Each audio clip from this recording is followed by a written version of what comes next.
because I had the coverage I had through the ACA, I could go to a Nova Fairfax and have the stent put in that allows me to talk to you today. Okay.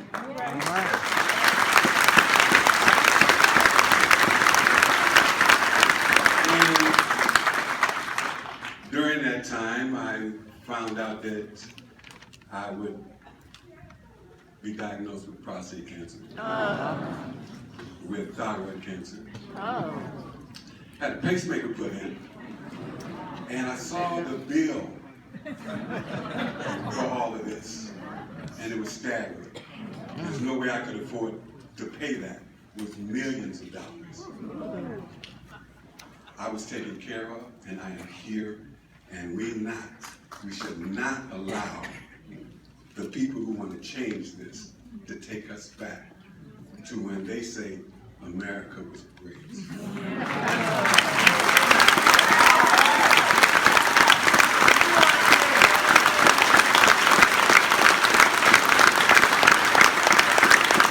America has not yet been as great as it's going to be. All right. I feel a lot better seeing all of you out here. All right. Okay. I thank you for making me feel the way I feel. Thank you. We're going to tell the middle story, aren't we? We have two wonderful guests from the Baltimore area here. I'm going to tell you who they are first. They'll both one after the other. First, my wonderful hero, Dr. Lena Wen, the Baltimore City Health Commissioner. She is so great. She has come to Baltimore and really made public health a top priority for Baltimore. We love Lena Wen. And Baltimore County Executive Kevin Kamenetz, who's been a great fighter for public health in his time as county executive. And let me introduce first Dr. Lena Wen.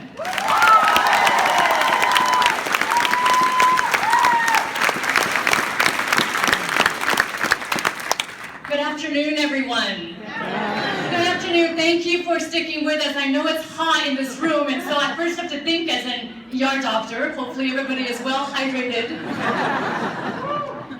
You know, I'm not here as a Democrat or Republican.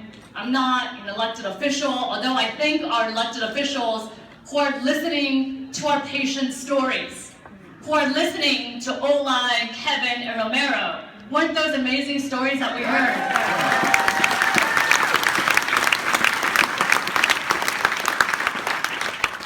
I'm here as a doctor. I'm here as a patient, because we're all patients, we're all family members. And I'm here because the ACA is not a policy to me. The ACA is about my patients and about people's lives.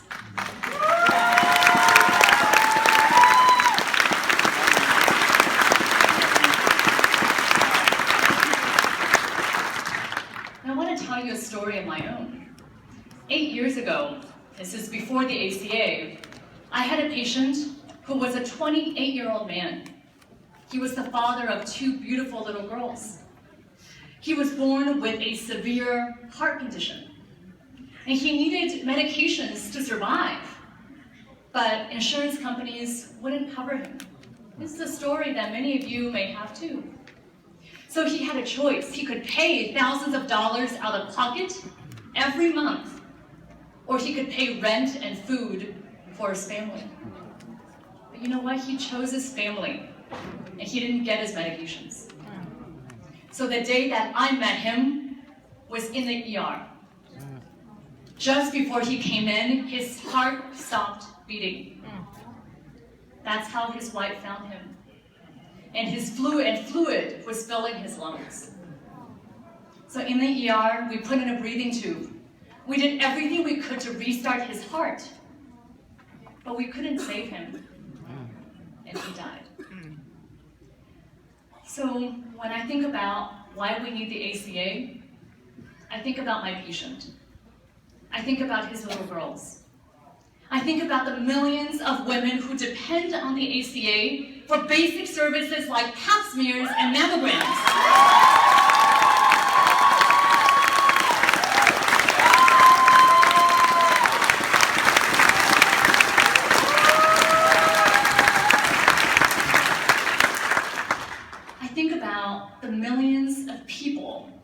for getting their heart disease, their diabetes, their high cholesterol treated for the very first time.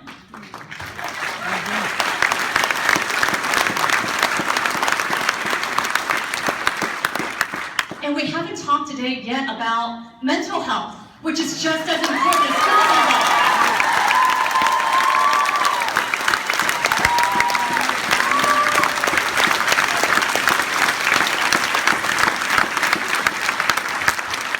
Do you know that just 1 in 10 people who have the disease of addiction, just 1 in 10 people are able to get treatment for that disease?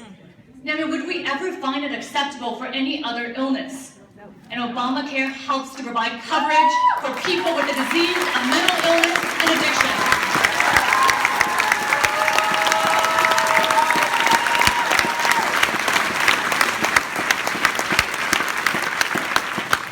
I was in clinic the other day, and my patients are telling me that they're scared. One of my patients told me that for her, health insurance has been her rock. She said that getting insurance was what got her life back on track. And she's terrified that it's all going to be taken away from her. So I call upon all of us here to remember that the ACA may seem like a policy issue, but actually it's because healthcare is a privilege. Or healthcare should not be a privilege that's afforded only to those who can pay for it. Because all of us have a higher duty to protect those among us who are the most vulnerable. Yes.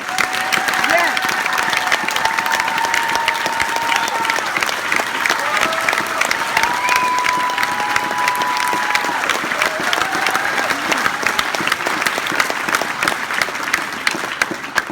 No matter who we are, whether we're elected officials or doctors or patients or family members or members of society, we have to remember that access to health is access to life, and health is a basic human right.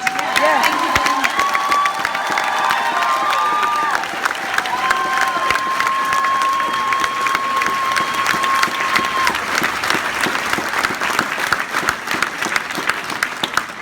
Excitement to rally us for health.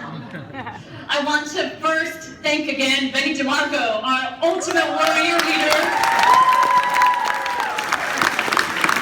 And I wish to now introduce another one of our tremendous leaders here in Maryland, here in Baltimore County, here in our country, and that's County Executive Kevin Kamenetz.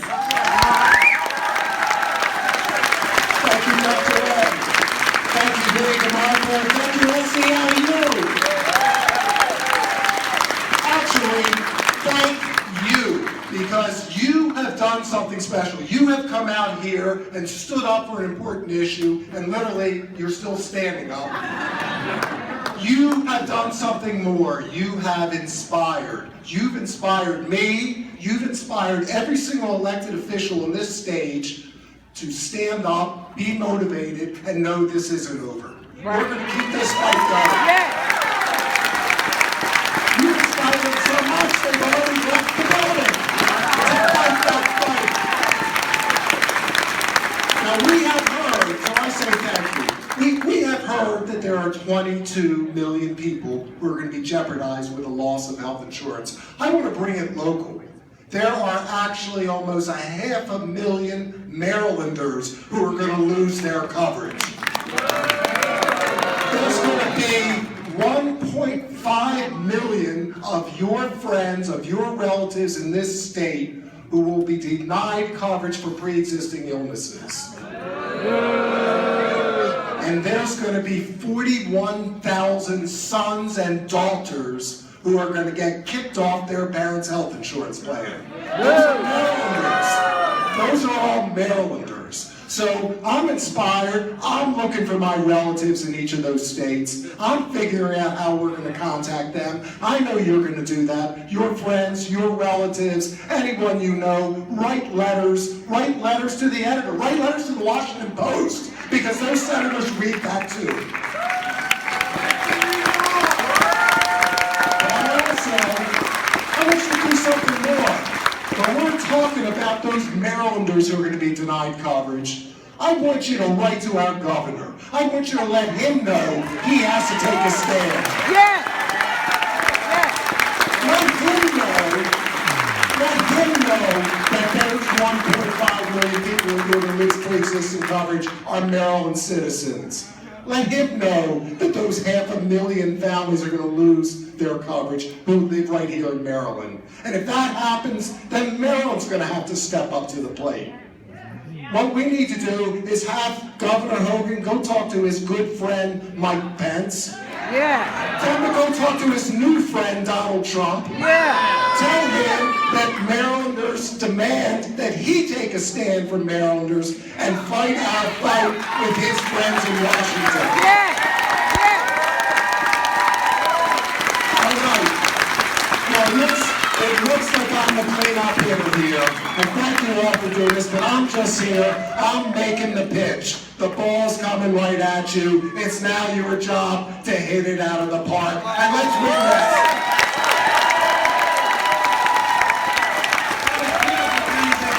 Thank you very much. I also want to thank again the members of the General Assembly and here, Senator 1250, Jimmy Toyota. Thank you very much for what you do.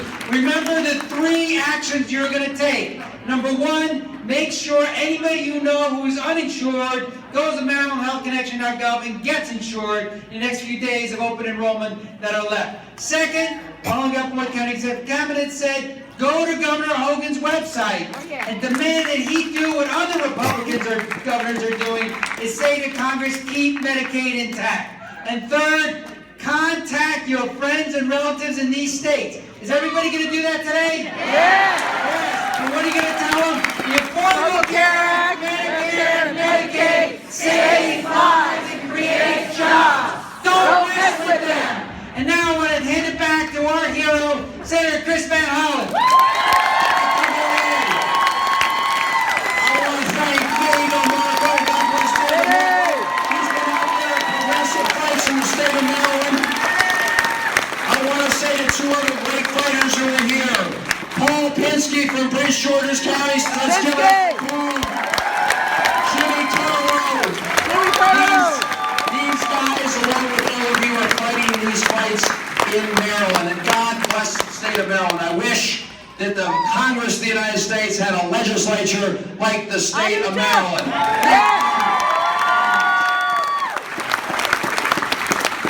I just want to say to all of you, thank you for being here. We had a good problem today. We had people come bursting every room in this building, all of you in this main building. The others who are here on the stage, they haven't left. They've gone to another room close by. There's a big theater room for overflow because we had so many people that we couldn't fit everybody in this room, so we built a theater right out there. And when that room wasn't enough, we had all our speakers go on the front steps where there were hundreds more people.